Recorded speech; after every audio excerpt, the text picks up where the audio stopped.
mo ang kaluluwa mo sa demonyo, sabihin na natin. May nagkwento na sa isang interview daw ay sinabi raw ni Chris Aquino na kasama siya sa mga Illuminati. Ay, inamin? Inamin, hindi ko napanood yun eh. Napanood mo ba? Hindi. Ikaw? Hindi rin po. Hindi ko rin po napanood yun, pero kalat na kalat po na kasama daw po sa mga personalidad na Illuminati si Chris Aquino. Ngayon, nagwa 1+1 tuloy ang mga kababayan natin. Kaya ba ganito nangyayari sa kanya?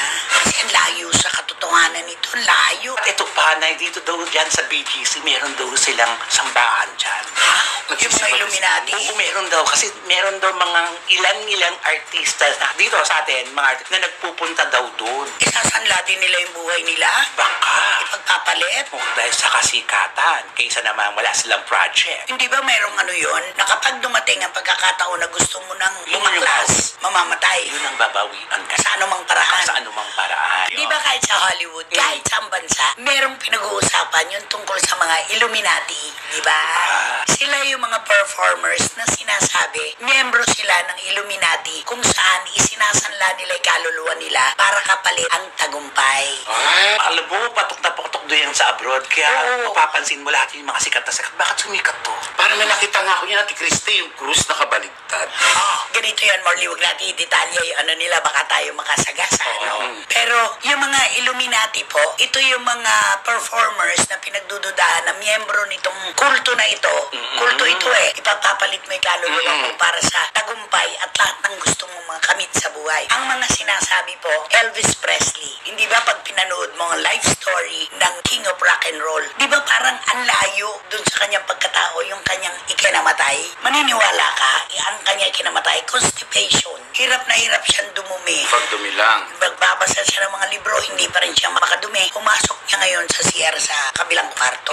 Kaiire, masama po yung umiire kapag constipated kayo, nahihirapan ang puso. Totoo yan, medical proven. Pagka po hindi tayo nadudumi at sobrang tigas at constipated tayo, iinom tayo o kaya ay maglalagay sa ating labasan ng dumi ng, sabihin na natin kung ano yun, suppository. Oo, may nabibili ka. Akala mo mais. Kala ko mais na may ilalagay sa... Huwag na huwag po tayo nang iiri na matindi yung ganon ang puso natin na mahihirapan. Kita mo, sa nakita si Elvis Presley, nakadapa doon sa tabi ng bowl. Di ba? Sikat na sikat na sikat. Parang nakakapagtakay dahil na ng pagkamatay. Correct. Pero umamin ba si Ate Christy na kabilang sila doon? Pinagdududahan lang. Kasi sa natamo nilang kasikatan na malala. Sobrang bigla. At saka ito, pag namamatay daw kasi tumitiwalag na sila. Gusto lang tumiwalag na ang kapalit ng buhay na. So parang black magic din to. Parang gano'n. parang ganon. Tamo, Michael Jackson. Ano ang sinasabing pagkamatay ng King of Pop? Hindi ba? Overdose. Sinong mag-iisip? Tayo nga, maiisip natin, maaring aksidente, o maaring sa gulo, o pagbibiyahe. Isipin mo, overdose. Kaya nga dinimanda dahil sa propofol. Yung propofol na gamot. O ganun din. So nakakalungkot palang kamatayan nila. Nung may matao palang ganun ipinagpapalit nila. Si Whitney Houston. O, tingnan mo. Sikat din yun ha. Oo naman, sumikat Sobrang ang sikat todo. yun, ha? Saan nakita? Sa bathtub. O, tapos nakadroga. Oo, sabing So gano'n. parang ang lalayo dun sa ini-imagine natin na dapat tumanda pa o maaksidente man, hindi mga ganyan. Ibig sabihin, maagang binabawi yung buhay pag narating nila yung kasikatan. Oo, pag sikat na at gusto na nilang Magbago. kunin yung kanilang buhay at gusto na nilang magbago. Alam mo, sa mga magazine sa Amerika, laman yan. Illuminati. O, sino pa? Si Beyonce, si Lady Gaga din daw. At basta yung mga... Si Beyonce, nabalitaan ko yung Illuminati rin daw. Pero ang pinakamatindi, si Britney Spears. Di ba? Yun ang sinasabi. Taylor Tapos, Swift. oo, si Taylor Swift. Eh si Cindy Sino Looper. Cindy Looper ba yun? Sino baka pwede naman si Madonna sabihin mo, te? Di ba yung Cindy Looper? Di ba yung parang... Ano ba kanta na si The Looper? Papa don't preach. Madonna. Madonna ba yun? Madonna yun. Cyndi Lauper. Tapos kinanta iba. Alam mo, minsan, baka hindi mo kaya magsanla ka din doon. Nag-iisip din ako eh. Ito lang kaya sanla natin. Baka hindi naman tanggapin kasi yan. Ang dami kasi hindi naman natin maano kasi hanggat hindi nila siniklaim na sila isang ganon. Oh, pero si Taylor Swift, ang talagang matinding pinag-usapan sa kanya, nakafocus noon eh, no? At eto ang kwento.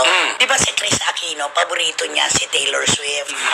Ang mga kanta ni Taylor Swift, ipinopost pa niya. Correct. Tweet niya, lahat ng mga kanta ni Taylor Swift, binibigyan niya ng panibagong interpretation, ginagamit niya sa buhay niya. Oo. Alam mo ba, may nagkwento na sa isang interview daw, ay sinabi raw ni Chris Aquino na kasama siya sa mga Illuminati. Ay, inamin? Inamin, hindi ko napanood yun eh. Napanood mo ba? Hindi. Ikaw? Hindi rin po. Hindi ko rin po napanood yun, pero kalat na kalat po na kasama daw po sa mga personalidad na Illuminati si Chris Aquino. Ngayon, nagwa 1+1 tuloy ang mga kababayan natin. Kaya ba ganito nangyayari sa kanya?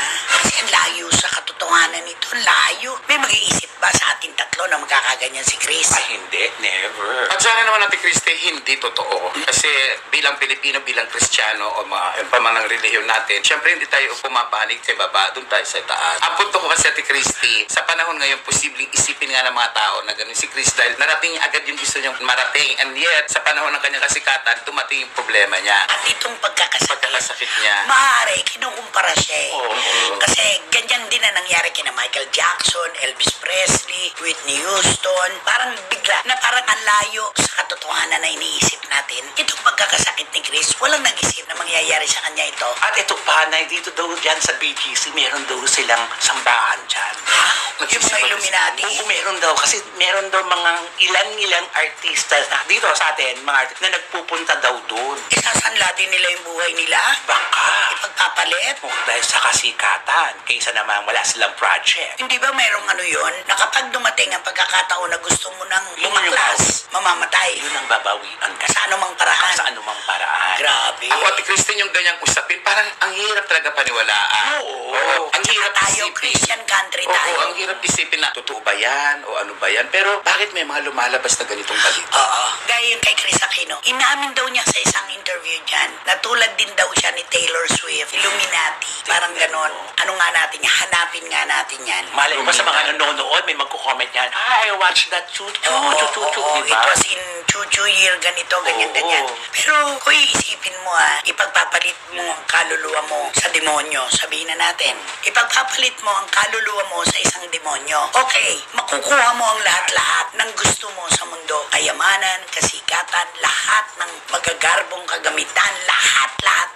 Ano kung dumating na yung panahon na gusto mo nang bumakla ang demonyo? Okay, makukuha mo ang lahat-lahat ng gusto mo sa mundo. Kayamanan, kasikatan, lahat ng magagarbong kagamitan, lahat.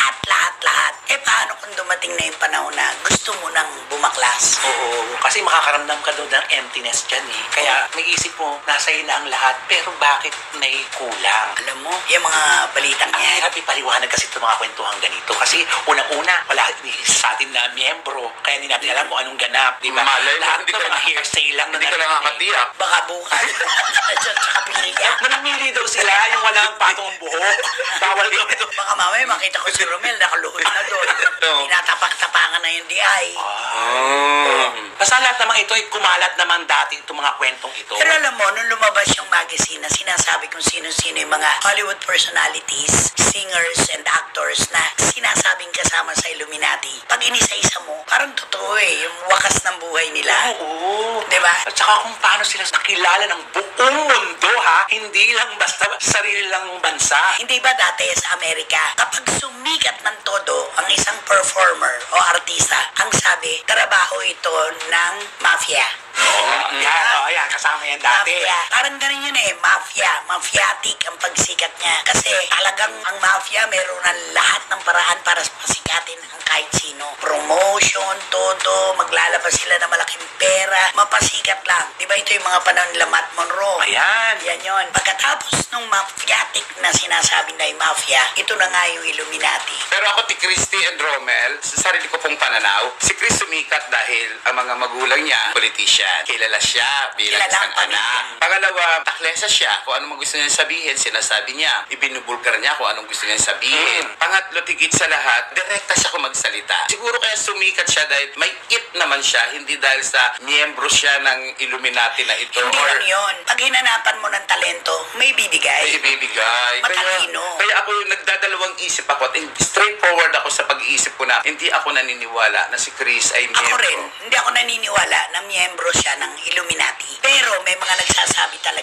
na itong si Chris ay kasama ng mga personalities na binanggit natin. Pero hindi sapat sa anumang paraan at dahilan na ipagpalit natin ang ating kaluluwa sa demonyo. Yan ang isa sa pinakamalaking kasalanan na magagawa natin. Di ba? Ate Christy, ang pananaw ko dyan, ang sakit ni Chris Aquino ay hindi dahil sa babawiin na yung kanya kasikatan. Dahil bumabaklas na siya. Bumabaklas na siya. Ang paniniwala ko niyan, aksidente o hindi inaasahan talaga kasi may mga pangyayari sa buhay natin na hindi mo akalain magkakasakit ka agad. Di ba, Ate Christy? O ikaw, hindi mo rin akalain na may tulip, may ano ka? Tulip. Wala ka. Yan! Wala kang tulip daw.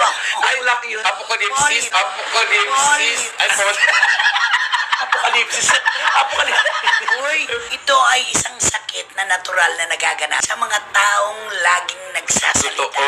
Bakit ako di ko rin naasahan na magkakaroon ako ng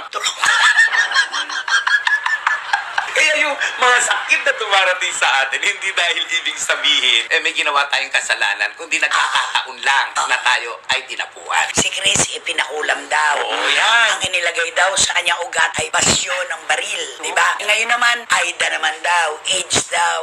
Siyempre, hindi naman natin alam kung ano-ano na yung mga naglalabasan na ito. Ngayon naman, Illuminati. Hindi totoo yun. Nandyan pa rin nagsasalita yung mga medical terms na ginagamit niya. Malayo naman. MSK, malayo sa katotohanan. Kung sila Britney Spears man o si Taylor Swift, naniniwala sila sa ganyan, sila J-Lo, malayo sa kulturang Pilipino. Yan yun. Diba? Oo.